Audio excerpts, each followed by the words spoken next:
Bonjour, dans cette vidéo nous allons voir ce que c'est qu'un titrage en retour, comment ça fonctionne, qu'est-ce qu'on peut en faire avec et l'intérêt de cette technique.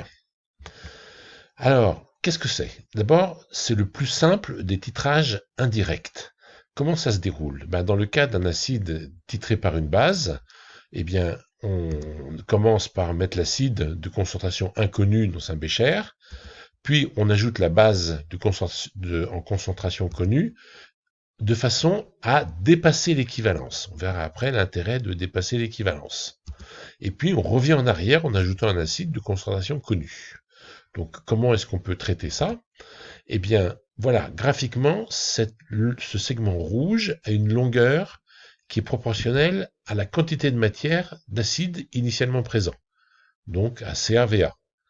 Je l'ai mis Ca en rouge parce que c'est une grandeur inconnue, c'est ce qu'on cherche. Donc on met progressivement de la soude, mais on dépasse l'équivalence. Vous voyez, l'équivalence aurait été en s'arrêtant ici. Là, on va jusque là. Et là, la quantité de soude, c'est CbVb, et elle est connue, puisque le volume de soude qu'on ajoute, on fait attention de le connaître, et la concentration en soude, c'est la concentration du réactif titrant qui est également connue.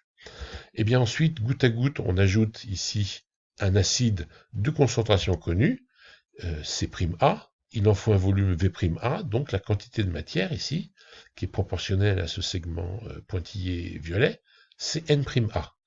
Eh bien, ce que je cherche, mon inconnu, c'est ici. Donc je peux écrire que CaVa, c'est-à-dire tout ça, c'est égal à CbVb, c'est-à-dire le grand bleu, moins C'A V'A.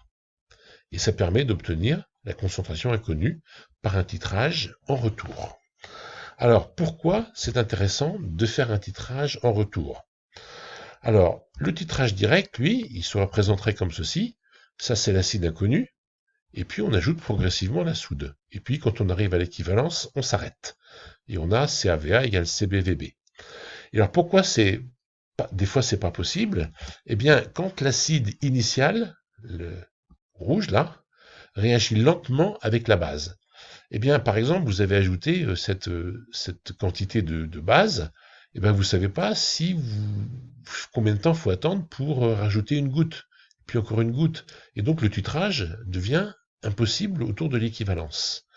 C'est le cas, par exemple, quand l'acide est dans une phase solide et que c'est la soude que l'on ajoute qui permet de le dissoudre. Donc, du coup, autant ajouter une grande quantité d'un seul coup, et puis ensuite revenir en arrière. C'est le cas aussi quand on a deux phases liquides, une phase organique dans laquelle il y a l'acide, et puis une phase aqueuse dans laquelle on ajoute la soude. Eh bien, c'est à nouveau plus facile de mettre un excès de soude, et puis d'agiter bien fort une bonne fois pour toutes, et ensuite de faire le retour, ce qui consiste à faire ceci. Alors, on a une formule qui est un petit peu plus compliquée, mais le titrage devient possible et relativement simple à faire. Voilà, j'espère que ça répond à vos questions sur les titrages en retour, et je vous remercie de votre attention.